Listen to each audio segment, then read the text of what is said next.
সংসারে কর্ম হয়েছে আমাদের ধর্ম। সকাল সকাল বাবা মার সেবা করানোই সবথেকে বড় ধর্ম আমাদের। তারপরে ঠাকুর ঘরে যাও। তো আজকে এসে দ্বাদশী বন্ধুরা, তো সকাল সকাল তাদের জন্য নিরামিষ ডাল ভাত বানাইতেছি। ডালের প্রোগ্রাম করার পরে আঙ্গ বোনে বলছে ডাল খাইব না, নিরামিষ সবজি বড়া দিয়ে রান্না করতে বলছে। তো হঠাৎ করে আজকে গাছে গেছি, গিয়ে দেখি অনেকগুলা ডাটা হয়ে গেছে গা। তো সেগুলো উঠাইতে গেছি, হাতে দেখছো একটা চাকু লয়েছি। এই চাকুটা এসে আমার সবথেকে বড়, এটা আমার মা কিনা দিছে অনেক রিকোয়েস্ট করার পরে। তো এই চাকুটা আমার অনেক কিছু সবজি কো আর মরিচ কো অনেক কিছু কাটতে পারে। আর আমার বয়সে যদি কোনো প্রবলেম হয় তো আমাকে ক্ষমা করবা। তো তোমাদের সাথে আমার সকাল সকাল কি কাজ করা হয় সেগুলো শেয়ার করতেছি। আর সবাই কেমন আছো জানাইও, আমি তো ভালো আছি। আর রান্না বান্না তৈরি চলতেছে। এখানে আমার বাবা দেখো লাউ খেতি করছে আমার, কিন্তু আমার বাবার হাতে লাউ অনেক সুন্দর হয়।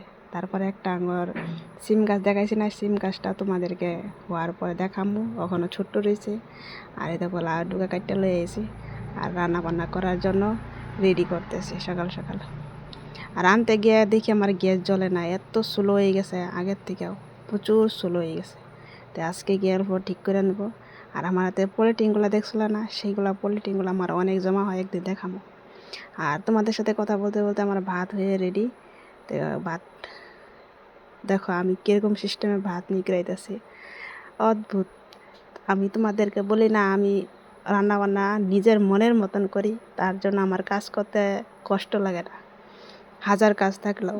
দেখো আমি রান্নাবান্না কীরকম সিস্টেম করি। আমার রান্নাবান্না দেখে আমাদের বাড়ির মানুষে আমার উপরে রাগ করে বেশি, এমনকি বিশেষ আমার বইনে। কেন দেখো আমি রান্না করতে ভাত কই নিগড়াইতেছি আমি, কেউই চৌকার মধ্যে করে, কেউই সিঁড়ি বানায় লয়। আর এই তো রান্না করতে গিয়ে আমার চোখের থেকে জ্বলাই গেছে হট করে, মানে ধুমায় গেছে, একটা ভাব থাকে না, ভাতের ভাব আয়ে যায় চোখের মধ্যে। তো এই যে সবজি কাটাকাটি করে রেডি করে, এই যে ওখানে আমি সমাজ দ্বারা সবজি বয়ে দিছি। আর তখন সবজি বানাতে গিয়ে আমার কত কিছু তৈরি করতে লাগতেছে। আগে পাঁচফোড়ন দিছি প্রথমে, তারপরে দিছি মরিচ, দুইটা মরিচ লিয়ে তোমাদেরকেও দেখাই দিছি। তার মাঝে আমি একটা কথা বলতে চাই, আমার ভিডিওগুলো যদি তোমাদের ভালো লাগে তা আমাকে সাবস্ক্রাইব করে দিবা। আর ফেসবুকে যাইবা, সেইখানেও ভিডিও দেখতে পারবা। ইনস্টাগ্রাম আছে, সেইখানেও ভিডিও দেখতে পারবা। তো লং ভিডিও সবসময় আমি ইউটিউবে পোস্ট করুম, ওখান থেকে প্রত্যেক দিন একটা একটা লং ভিডিও দেখুম, আমি কী কাজ করতেছি তোমাদের সাথে শেয়ার করুম। আর এটা কইতে পারো মিনি ব্লগ, বা ঘরের কাজ করার সাধারণ গ্রামের মেয়ের যেরকম বেশে বাড়ির থাকি সেরকম বেশে। আমার কাছে নিজের কাজ নিজের মনের মতন হইলে আমার কাছে ভালো লাগে। আমি কেউর কাছ দেখে ফলো করলে আমার সুন্দর হয় না। আমি দেখছি নিজের মতো নিজে করে কাজ করলে সব থেকে ভালো, আর আনন্দও লাগে, কাজ করতে কষ্টও লাগে না।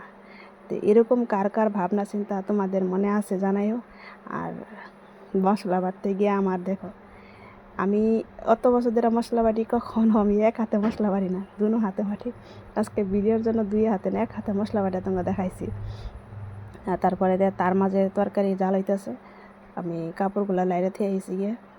তার মাঝে কাপড়গুলো পরিষ্কার করা দরকার, আর রোদ উঠে গেছে সকাল সকাল। আর আজকে সে দ্বাদশী গেছে। তো দ্বাদশী, কালকে একাদশী কী কে পালন করছো জানাইও। আর আমার কাপড় লারা কমপ্লিট, তারপরে ঘরে আয়ে গেছি গা, আয়া দিয়েছে বালতিগুলো রেখা তুই গেছে। এখানে তরকারি হয়ে গেছে গা, সময় করতে লাগবো না, আর হয়ে গেছে কমপ্লিট। তারপরে আমি অল্প কষ্ট লেগে গেছে অল্প কাজ করতে করতে, অল্প বইছি, বইয়ে দিকে ভালো লাগতেছে না। আর আমি বেশি কাজ বইয়া থাকলে আর বইয়ে থাকতে ইচ্ছা করে না, কাজ কমপ্লিট করে তারপরে শুয়ে থাকো আর বইয়ে থাকো। তারপরে আগো বইনেও কাজে যাইব গা, ভাত খাইব কইতেছে। তা আমি কইতেছি টমাটো চাটনিগুলো লয়ে এলো, সেগুলো বানাই দিতেছি।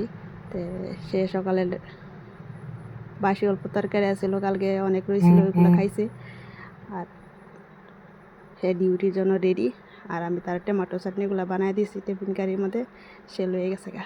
আঙ্গ বইনের দেখছি না, দেখাইছি না তোমারে। ভালো লাগলে সাবস্ক্রাইব করো।